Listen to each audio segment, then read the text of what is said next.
Vous pensiez peut-être que l'amour durait 3 ans. Il y a une zone de vulnérabilité pour chaque couple qui se situe entre 4 et 8 ans statistiquement. La vidéo s'intitule Pourquoi les hommes quittent, larguent après 7 ans.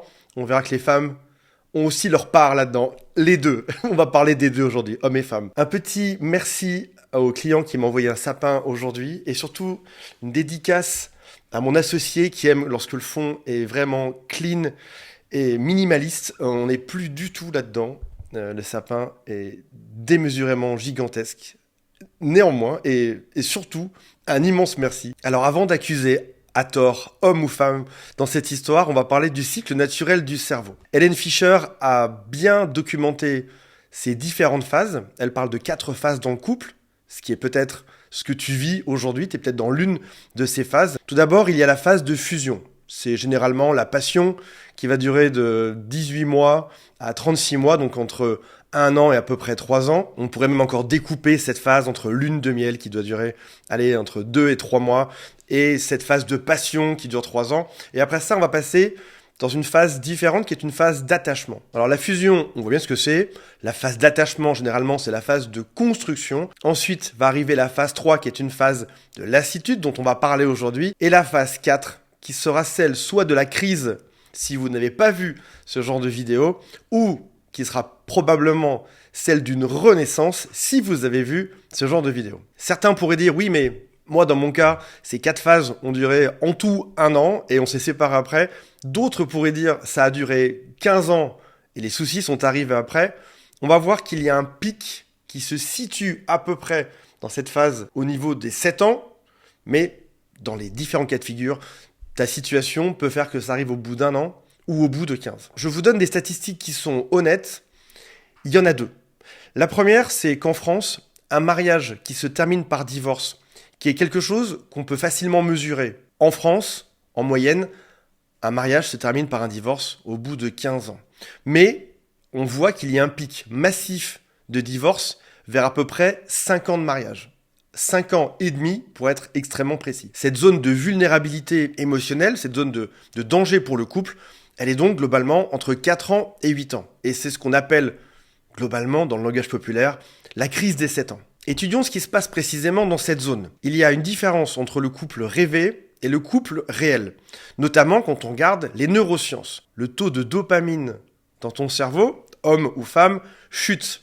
Il y a aussi moins de nouveautés. On commence à se connaître au pieu, on voit comment ça fonctionne. Et disons qu'il est compliqué de se réinventer dans l'intimité pendant plus de 7 ans. C'est-à-dire qu'au bout d'un moment, tu as montré un peu ce que tu savais faire. L'autre finit par les connaître.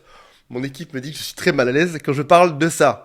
Donc forcément, il y a une forme de routine qui va venir écraser la curiosité. On est plus dans le couple au bout d'un moment avec ses routines par habitude que par découverte de nouveautés. Curiosité et séduction sont les 2 faces d'une même pièce. Alors si tu pensais que c'était tout et qu'il fallait juste se réinventer, malheureusement, mauvaise nouvelle, parce que la société vient en rajouter là-dessus. Tu regardes simplement TikTok, Instagram ou YouTube, la société entière, aujourd'hui, te dit la chose suivante, si tu t'ennuies, c'est que t'as pas trouvé le bon. Et même si toi, t'es pas très réseaux sociaux, il y a peut-être des chances que tes meilleurs amis, eux, soient dessus. Et donc du coup, que cette culture devienne populaire à la fin.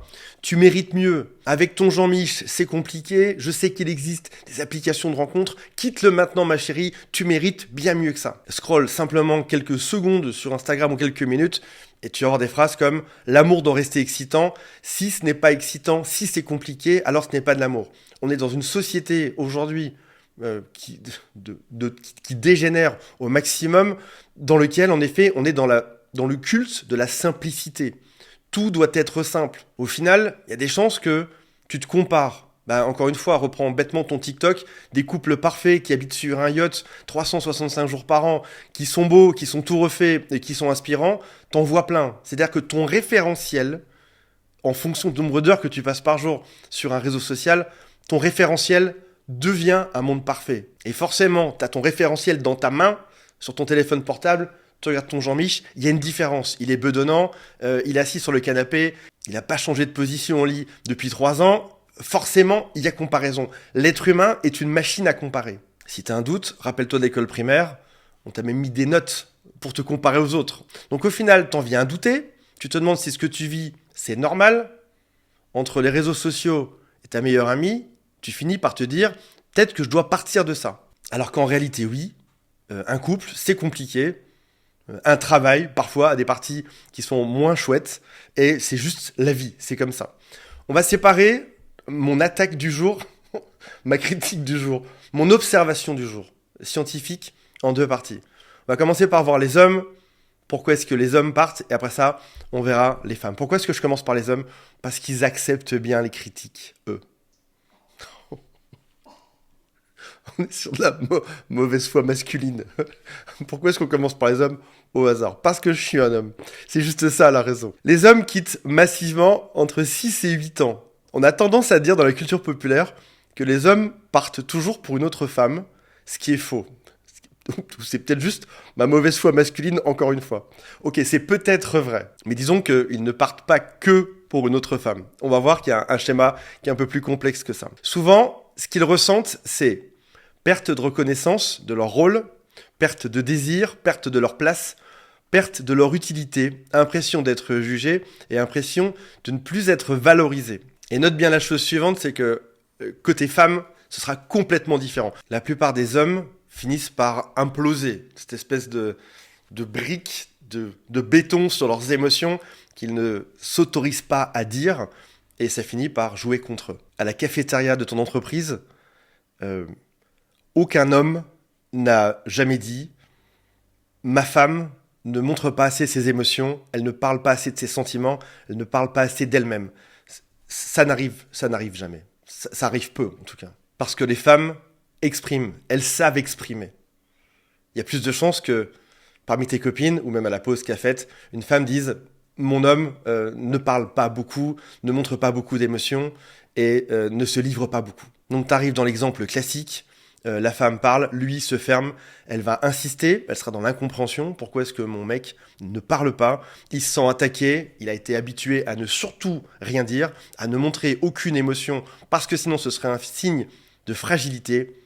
Elle s'épuise, elle insiste encore une fois, et il finit par partir. La raison principale étant l'effondrement du rôle. Pourquoi est-ce que les femmes partent? Parce que les femmes partent aussi, j'ai même envie de dire qu'elles partent majoritairement, si on regarde juste les demandes de divorce qui sont aussi mesurables de manière très simple, 70% des demandes de divorce sont effectuées par les femmes. Donc un homme pourrait dire, le problème, ce n'est pas nous les hommes, on a appris à gérer nos émotions, on a appris à ne surtout rien dire, on ne se livre pas, si elles partent c'est parce qu'elles abandonnent. Mais il faut bien comprendre qu'on est 2 dans cette équation, et même si la décision finale est celle de la femme, généralement, ça vient aussi d'un rôle de l'homme ou de celui qu'il n'a pas su dire. Et c'est donc la réelle raison pour laquelle j'ai mis les hommes en premier si j'enlève ma mauvaise foi. Pourquoi est-ce qu'une femme part? Il a la charge mentale. Les hommes critiqueront, diront que eux aussi ont une charge mentale gigantesque. Là, je vous cite juste ce qui est dit, ce qui est rapporté par les gens qui divorcent.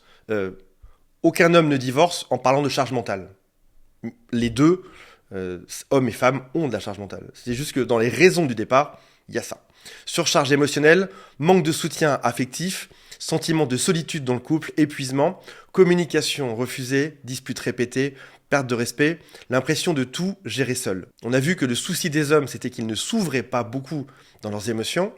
Le souci des femmes étant qu'elles ont tendance souvent à supporter beaucoup, à aller trop loin jusqu'au bout de leur force, à essayer trop longtemps. Beaucoup de femmes ont une éducation qui est dite sacrificielle. Je me sacrifie pour mon mari, je me sacrifie pour mes enfants. Gardez bien en tête, je parle de moyenne, de généralité. Si ça se trouve, si t'es un homme, ta femme n'était pas du tout sacrificielle. Si ça se trouve, ton homme était capable de discuter, de parler, de livrer ses émotions. On reste sur des moyennes. Un sociologue parle de l'amour liquide et il explique parfaitement. On est dans une société qui prône le simple, l'instantané, le remplaçable. Donc on ne répare plus, aujourd'hui, on remplace. Ça ne marche pas avec ma femme, je vais la remplacer par une autre, bêtement. Parce que la grande tendance aujourd'hui, c'est de nous faire croire que l'amour devrait être facile. Ce qui n'est pas le cas. Il n'y a pas de réussite facile sur Terre. Si jamais demain tu crées une société, ne pense pas qu'en 48 heures, l'entreprise marchera, que ce sera simple. Tu vas passer par des périodes de découragement, par des périodes où tu auras envie d'abandonner, par des problèmes sans fin. C'est la vie d'une personne qui entreprend. Un entrepreneur vit ça. Et ta société est d'autant plus solide que tu as mis d'énergie dedans. On le comprend bien dans le monde de l'entreprise. On a plus de mal à le voir dans le monde du couple. Prenons le sport. Il y a de fortes chances que si tu prennes des cachets pour perdre du poids, tu aies une perte de poids temporaire.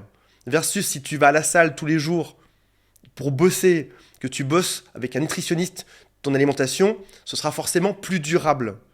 Plus il y a d'efforts mis dans quelque chose, plus il y a des chances que ça dure dans le long terme. Ces règles-là s'appliquent dans un couple avec une personne saine. Si tu es avec un pervers narcissique, c'est une autre histoire. C'est-à-dire que cette vidéo est totalement autre. Ça n'aurait rien à voir. Si jamais, déjà, tu comprends que on a tendance à accuser l'autre, c'est très humain au passage. On a dit tout à l'heure que la comparaison était humaine. L'autre chose qui est très humaine, c'est dans une pièce, quand on n'est que deux et qu'il y a un problème, c'est de dire le problème c'est l'autre. De manière générale. Le couple est une machine où si toi tu viens changer ton comportement doucement, tu verras que l'autre change également. C'est une danse qui se fait à deux. Encore une fois, une danse qui se fait à deux quand tu es avec une personne qui est saine. La vraie question que hommes et femmes se posent au bout de 7 ans, c'est est-ce que je suis encore avec la bonne personne ou est-ce que je suis juste avec l'image que j'ai du début de cette relation amoureuse? Et c'est vrai qu'on a tendance à s'accrocher souvent à l'image du début. On a parlé de la première phase, la phase de fusion, la phase d'exaltation, la phase de lune de miel. Je te donne une solution aujourd'hui et j'aimerais beaucoup avoir votre retour en commentaire. Les couples qui durent ne vivent pas une seule histoire d'amour. Ils en vivent plusieurs avec la même personne. On est une équipe, on est deux dans cette danse. John Gottman, qui est un de nos grands papes américains du couple et de l'amour, explique que l'amour va survivre s'il sait se réinventer. Si on est juste parti sur la même ligne de chemin de fer avec le même train qui avait une grosse impulsion au début, on peut imaginer que avec l'inertie, ce train va s'arrêter doucement. Il va falloir se réinventer. Peut-être savoir changer de wagon avec la même personne. Un couple solide, ça bosse. Ça va revoir les règles ensemble. Ça va redéfinir les besoins de chacun. Ça va changer son fonctionnement en interne. Ça aura des discussions. Mais si on est dans le cliché de ce qu'on a vu tout à l'heure, c'est-à-dire une femme sacrificielle et un homme qui parle pas, je peux dire quelque chose, c'est que la sexualité, elle se changera pas. Le fonctionnement ne changera pas. Elle continuera d'accepter sans fin, il continuera à se taire. Et je sais que vous qui suivez cette chaîne, vous n'êtes pas comme ça parce que vous avez plus d'intelligence. Et au passage, c'est pour ça que vous likez cette vidéo. Les gens, et cliquez sur la cloche. Je vous fais juste une petite digression. YouTube me fait une blague en ce moment. Mes abonnés, enfin, certains de mes abonnés ne voient plus mes vidéos. C'est-à-dire qu'en fait, l'algo définit que ce que tu veux voir, c'est Choupi à la plage ou c'est des vidéos de petits chats mignons. Alors, moi, j'aime bien aussi les petits chats mignons. J'ai rien contre Choupi. Si jamais tu veux continuer à voir ces vidéos et à suivre ses conseils et à voir si ce tapin de Noël tient dans le temps, clique sur je m'abonne et aussi sur la petite boîte à côté sur laquelle il y a une petite cloche. Comme ça, tu as les notifications. Pour conclure, la zone des 7 ans, c'est pas une condamnation lorsque tu es conscient de ça. Quand tu n'accuses plus l'autre, quand tu cherches des solutions. Au passage, je ne dis pas que tous les couples doivent rester ensemble. Je ne dis pas non plus qu'on est dans une société d'amour liquide, comme on a vu tout à l'heure. C'est-à-dire qu'il y a deux extrêmes. C'est ceux qui sont trop dans le consommable et ceux qui s'accrochent à quelque chose qui ne marche plus. Je dis qu'il y a un moment donné où tu as un bon langage émotionnel, tu sais communiquer des choses, tu sais parler ouvertement avec bienveillance des choses à améliorer.